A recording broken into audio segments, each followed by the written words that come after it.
Most remote work content sells you on the idea that location does not matter, that you can work from a beach in Thailand, a cafe in Lisbon, a hammock somewhere with good Wi-Fi. And for some jobs, that is partially true. But there is an entire category of remote work that gets almost no attention. Roles that pay well, hire consistently, and require almost no degree, where United States residency is not a preference or a soft suggestion. It is a hard requirement built into the contract. Not every video on this channel looks like this. There are plenty of legitimate remote roles with no geographic restrictions, and we cover those too. If you are watching from outside the United States and you want us to focus on types of work where you are eligible, leave a comment and tell us what region you are in. We pay attention to that, and it helps us decide where to point the research next. But today we are focusing specifically on a segment of the market where eligibility is defined by where you live, and for the right person. It is one of the most stable corners of remote work that exists. 3 types of remote work: consistent hiring, lower barrier to entry than most people expect, all requiring that you live and work inside the United States. No guarantees on income, no promises on timelines. These are realistic paths, not shortcuts. What I can tell you is that these types of roles exist. They hire at volume. And if you are already stateside, the geography works in your favor. Let's get into it. Here is something most job content glosses over. When a company hires someone to work remotely, that employee creates what is called a tax nexus, a legal presence, wherever they are physically located. The moment that happens, the company has to register in that jurisdiction, comply with its labor laws, and handle its tax structure. Tax nexus matters to employers. In another country, the process gets significantly more complicated. We are talking foreign corporate registrations, dual tax compliance, local severance requirements, and data crossing international borders. For an entry-level hire, that overhead often does not make financial sense. There is also a data issue. Roles in healthcare, insurance, and federal contracting involve sensitive information, such as patient records, government data, and financial accounts. United States law can enforce privacy standards on United States soil. Once that data moves outside the country, enforcement gets complicated fast. The result is a large, stable, consistently hiring category of remote work where eligibility is defined by where you live. And that distinction matters more than most people realize. Citizenship and residency are not the same thing. There are candidates who meet the citizenship requirement but get screened out because they do not physically reside in the required country at the time of hire. I have seen it happen myself. Before you apply to anything in this category, confirm both where you hold citizenship and where you actually live. Some postings spell this out clearly, others do not. Either way, it is worth verifying before you invest time in the application. The 3 areas I am covering today come from 3 different sectors: healthcare, insurance, and federal contracting. All 3 are what the industry calls evergreen. That means they are not tied to a product cycle or a trend. They exist because the underlying service, healthcare navigation, insurance processing, government administration, does not go away when the economy shifts. Job number 1, healthcare member services. This type of work lives inside health insurance companies and healthcare administrators, organizations like CVS Health, United Health Group, and Aetna, and the role centers on helping members navigate their benefits. That means answering questions about coverage, helping someone understand an explanation of benefits, looking up in network providers, or working through a billing dispute. The more modern version of this work is sometimes called advocacy. The distinction matters. Traditional call center work was measured on how fast you closed a call.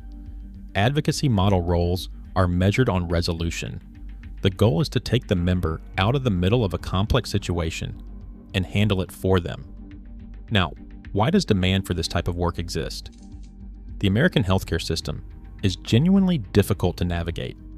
That is not an opinion. It is reflected in the volume of calls these organizations receive every day from people who do not understand their own coverage. That confusion is not going away. Neither is the demand for people who can translate it. At scale, a company like CVS Health employs well over 300,000 people. Natural turnover alone means they are almost always in a hiring cycle somewhere in the country. These are not postings that go up once. They are continuous. Here is what the work actually looks like day to day. You are on the phone. You are navigating multiple internal systems at once: claims databases, member portals, provider directories. You are documenting what you discussed. You are following scripts for some situations and using judgment for others. It is structured work. If you do well in environments with clear processes and defined outcomes, this type of role fits that profile. Training is paid and typically runs 4 to 18 weeks, conducted remotely. You do not need prior medical billing experience going in. The training covers what you need. On pay. Starting pay at organizations like CVS Health and United Health Group typically runs between $17 to $25 per hour at the entry level, depending on the role, state, and experience. Some positions, particularly those requiring a typing test at 60 words per minute or above, sit at the lower end of that range at entry. Specialized advocacy roles can sit higher. These are hourly, W-2 positions with benefits, not contract work, not per project. What you actually need to apply: a high school diploma or GED. Some organizations ask for 6 months to a year of customer service experience, retail and hospitality count, a dedicated private workspace, a hardwired internet connection. Many companies will ship you the equipment. That last point about the workspace is not optional in healthcare. HIPAA requires that member information not be visible or audible to anyone else in your home. A room with a door that closes is the standard. First steps. Go directly to the careers pages for CVS Health, United Health Group, and Maximus. Search Remote Member Services or Remote Customer Service. Apply to roles that list your state as eligible. Prepare for a digitally recorded interview. You will be given questions in a set amount of time to respond on camera. Practice that format before you sit down for the real one. Job number 2, insurance operations. This category covers a range of remote roles inside property, casualty, life, and travel insurance companies. The 2 main tracks are customer service, handling calls from policyholders, and claims processing, where you review, verify, and adjudicate submitted claims. Companies actively hiring in this space include Progressive, American Express, Symetra Financial, and State Farm affiliated agencies. Why does demand exist here? Insurance is not optional for most Americans. Auto insurance is legally required in almost every state. Health insurance is mandated for many. Homeowners insurance is required by lenders. The volume of transactions, renewals, disputes, and claims that flows through these companies every single day is enormous, and it requires people to manage it. Unlike some industries, insurance hiring holds relatively steady even during economic downturns. When the economy tightens, people do not cancel their policies. If anything, claims volume increases. What the work actually looks like. On the customer service track, you handle inbound calls, renewals, coverage questions, billing issues, and policy changes. You document everything. You use internal systems that take time to learn, but they follow consistent logic. On the claims track, you review submitted claims for accuracy. That means cross-referencing pricing, checking for prior authorizations, flagging discrepancies, and processing payment within established guidelines. It is detail-oriented, research-based work. One thing that makes insurance distinct from healthcare member services, some roles offer professional licensing as part of the position. Progressive, for example, will hire non-licensed agents and cover the cost of property and casualty licensing exams. That credential stays with you.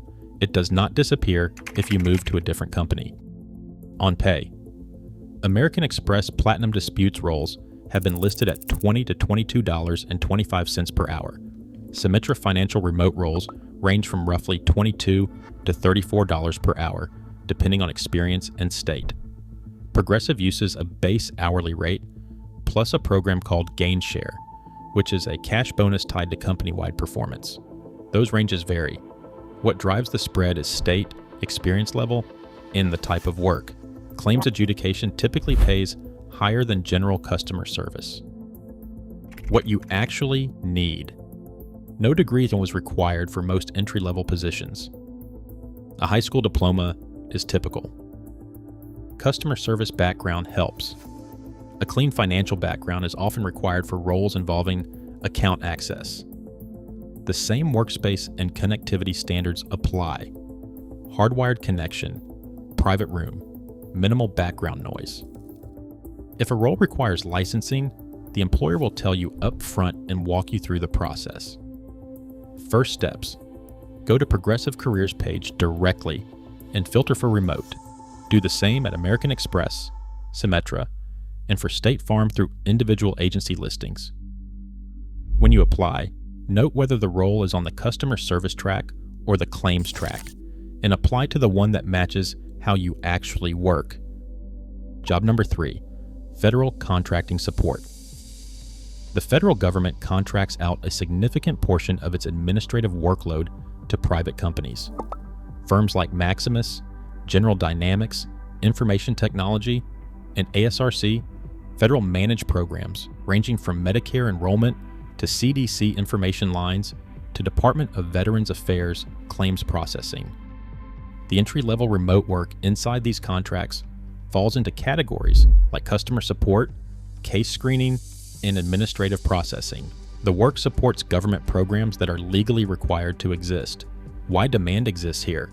Federal contracts run on multi-year appropriations.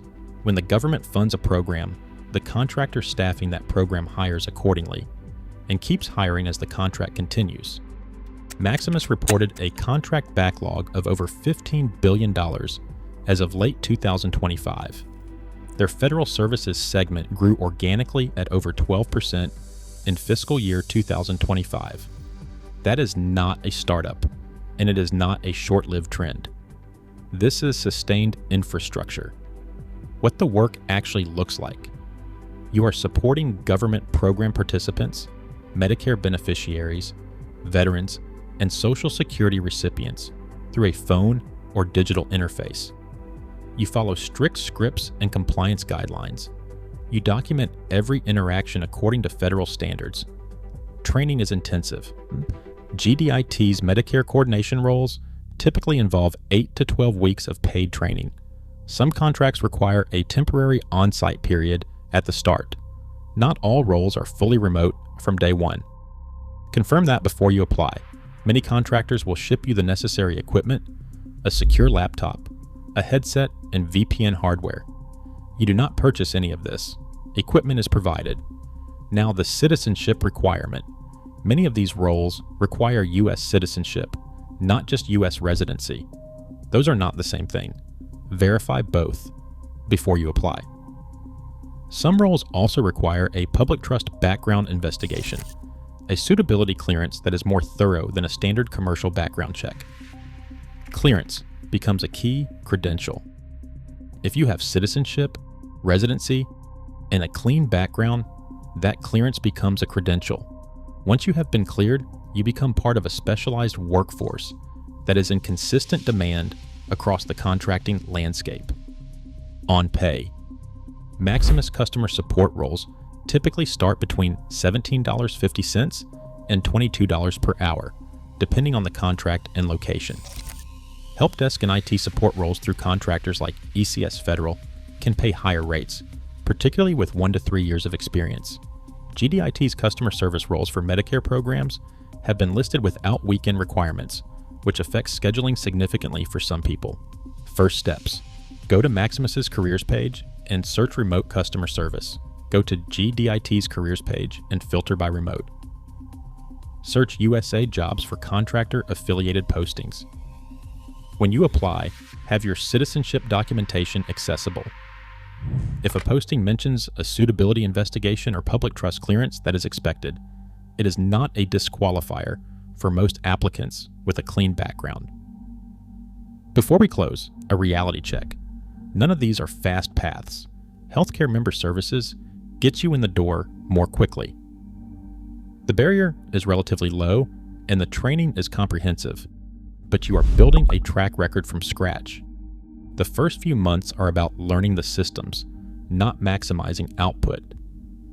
Insurance operations takes slightly longer to develop real skill, and if you are pursuing licensing, add time for that. The ceiling is higher once you have it. Federal contracting has the longest onboarding because between background investigations and extended training, you could be looking at several months before you are fully operational. The trade-off is stability tied to government appropriations rather than market conditions. All three of these areas require a real workspace, a real internet connection, and the kind of discipline that does not need a manager in the room to stay functional. That is the actual barrier for most people, not the resume and not the degree. It is day-to-day consistency. Pick one area and go deep. Results in any of these depend on the effort you put in, the market conditions in your state, and time. These are realistic paths, not promises. The one thing you can do today is go to the careers page of one company, CVS Health, Progressive, or Maximus, and look at what is currently posted for remote roles in your state. Do not apply to everything. Read one posting carefully. Understand what the role actually requires. If it fits, apply there first. If today's video was not your geography, if you are watching from outside the United States and you want us to focus on types of work where you are eligible, drop a comment and let us know what region you are in. We pay attention to that. It helps us decide where to point the research next. If there is a category of work or an industry you want us to dig into, a skill you have, a type of work that fits your schedule, or something you are already familiar with, tell us that too. The more specific you are, the more useful we can make future videos. If this kind of content is useful to you, subscribe. Every week, I go through job listings, cut the noise, and bring you what is actually worth applying for. No hype, no gimmicks. I'll see you in the next one.